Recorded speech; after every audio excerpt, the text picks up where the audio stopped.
গেছিলাম ভাই মেট্রো রেলে গিয়া ভাই সাথে নিয়ে গেছি একটা ব্যাটারি।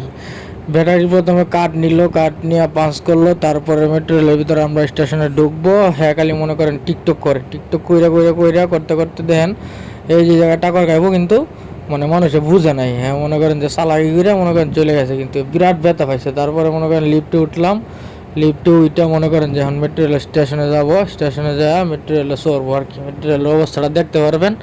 হাই মেট্রো রেল মনে করেন লোকাল বাসের থেকে আরও খারাপ, কারণ মেট্রো রেলে যে লোকজন দেখলাম, এই যে দেখেন অবস্থা, মেট্রো রেলে খারানোর মতো জায়গা নাই। মনে করেন বাজার সদাই লইয়া মনে করেন যে হাঁস মুরগি লইয়া মানুষের মেট্রো রেল উঠতে পারে। সাথে আসলে ওটা ব্যাটারি দেখতেই তো পারতেছেন, এই যে ব্যাটারি, এই যে ব্যাটারি মনে করেন খালি টিকটক করে, বুঝছেন। এই যে মনে করেন আমার ক্যামেরা ধরা লাগে, এই যে ক্যামেরা ধরে আমি টিকটক করে দিই, মনে করেন যে মানুষ খালি তাকায় তাকায়, মানুষ তাকায় থাকলে মনে করেন যে কি একটা অবস্থা। হ্যাঁ সবাই একটু সাবস্ক্রাইব করে দেবেন চ্যানেলটা, নতুন ভিডিও আইব।